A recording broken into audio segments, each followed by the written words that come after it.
Edward, great to have you here on the program again. Let's start with just kind of the big picture question about how the decline in visitation due to the virus and the closures over the last couple months has affected your company. Has it? Are you seeing declines in cash flows? Are there real negative effects? Yeah, Oliver, good to be with you again. So most casinos across America began to close in mid-March, and we went through about a 6 to 7 week period in which all of our assets were closed, as were, again, all of the casinos, both commercial and tribal, across the U.S. We began to see assets reopen in mid-May, and now here, about a month later, I think as of Saturday or so, 21 of our 28 assets will be open. And as we get into early July, we should be approaching a point in which all of our assets are going to be reopened. During this period, we're actually one of the few REITs in America, certainly one of the few triple net REITs in America, that has managed to collect 100% of cash rent from third-party tenants throughout this period. So we collected 100% of our rent in April, 100% of our rent in May, and 100% of our rent in June. And again, that puts us in very rare company among American REITs. And it's a testimony to how economically sound and strong our tenants are. We have 5 tenants: Caesars, Hard Rock, Penn Gaming, Century Gaming, and Jack Gaming out of Ohio. And we've worked very hard with them through this period to do all we could to help them through this period. And what we're really delighted by now, Oliver, is that as these assets have begun to reopen, they're showing very strong performance. There is a strong element of pent-up demand that these casinos are benefiting from. One thing is very clear, and that is during the period of closure, the American gaming customer did not find substitutes for what they love about going to the casino. Some of us may have found substitutes to going to the movie theater.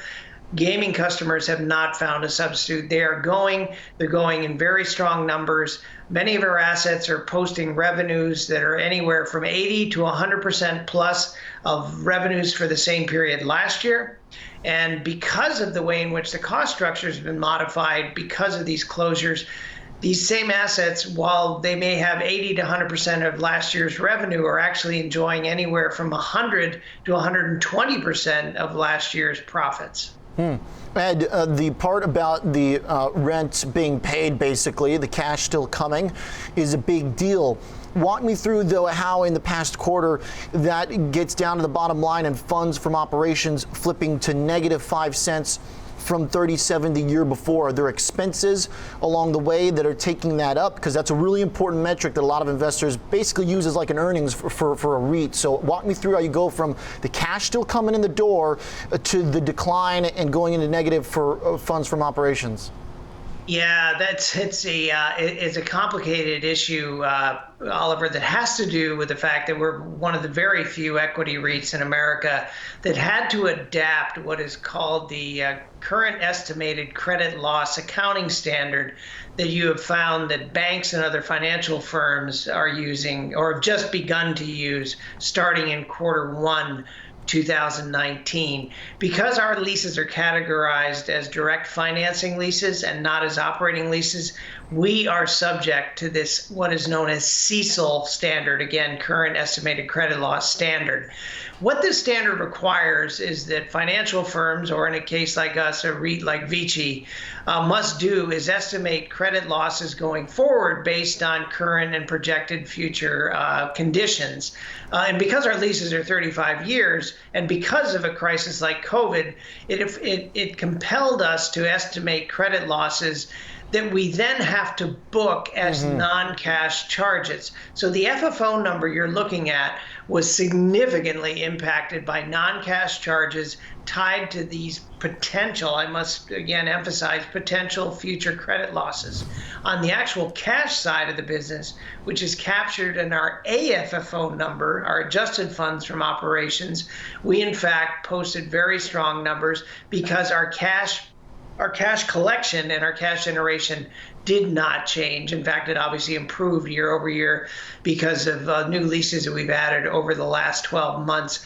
So I realize that this CECL standard introduces an element of complexity that we'd encourage investors to both try to understand as best they can, and I say as best they can because it's a very complicated technical accounting standard, but really focus on our adjusted funds from operations, which captures the actual cash that we produce for our investors. And that came in at 38 cents versus 37 a year ago, to your point, so a cent on top of where you were.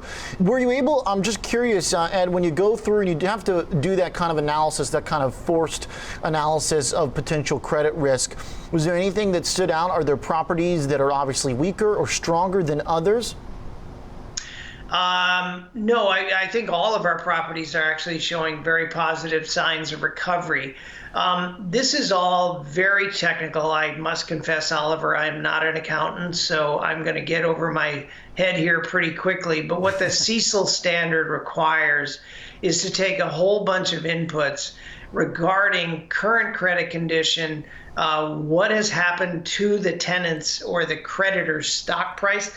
And because we had to basically do a snapshot in time on March 31st, 2020, needless to say, all of our tenant stock prices were pretty well hammered as of that date, right? So you end up having to book these credit charges that may never materialize. In fact, they may well reverse as our tenants' stock prices recover, as most of them have recovered quite nicely, and as their overall credit conditions recover as well. Ed, let's talk about one of the deals, the latest that your company is involved in, the Caesar Eldorado merger. Walk me through what that's going to do for this cash flow conversation over the next year. Yeah, it's going to be tremendously positive for us, Oliver. We will post what will most likely be the greatest amount of AFFO growth, distributable cash income growth of any REIT in America over the coming 12, 13, 14 months because of this deal. We'll be adding over $250 million of new rent. We obviously are adding some debt, upon which there will be debt service, but we managed to price our debt very attractively in both November and moreover in January. So we know our funding costs.